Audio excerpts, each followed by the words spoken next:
বর্তমান মুহূর্তে যতগুলি রাজনৈতিক দল আছে তাদের মধ্যে একমাত্র বিএনপির অভিজ্ঞতা আছে দেশ পরিচালনা করা, এবং যেহেতু বিএনপির অভিজ্ঞতা আছে দেশ পরিচালনা করা, একমাত্র বিএনপির পক্ষেই সম্ভব এই বাংলাদেশকে সঠিক পথে পরিচালিত করা। প্রিয় ভাই বোনেরা, দেশকে যদি সঠিক পথে পরিচালিত করতে হয় দুটো বিষয় আমাদেরকে অত্যন্ত সতর্কভাবে সজাগ দৃষ্টি রাখতে হবে।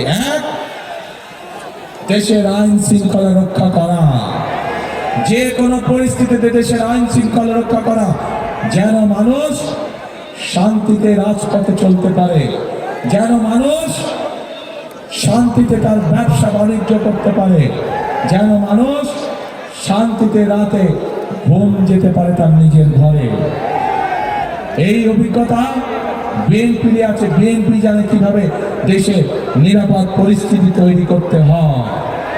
প্রিয় ভাই বোনেরা, একই সাথে বিএনপির আরেকটি অভিজ্ঞতা আছে কিভাবে দেশকে দুর্নীতির করাল গ্রাস থেকে বের করে নিয়ে আসতে হয়।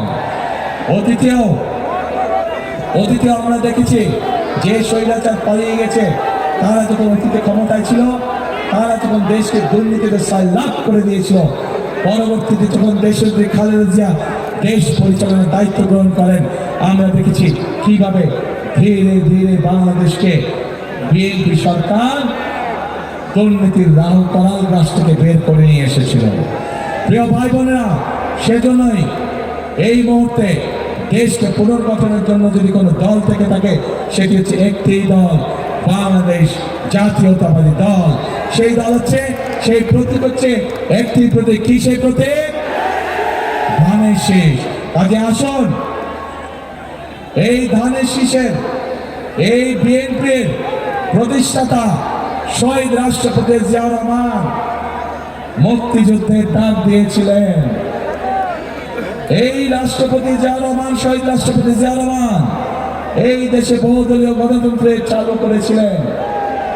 এই বিএনপির নেত্রী দেশনেত্রী খালেদা জিয়া এই দেশে সংসদীয় গণতন্ত্র চালু করেছিলেন। কাজেই সব কাজ থেকে প্রমাণিত হয়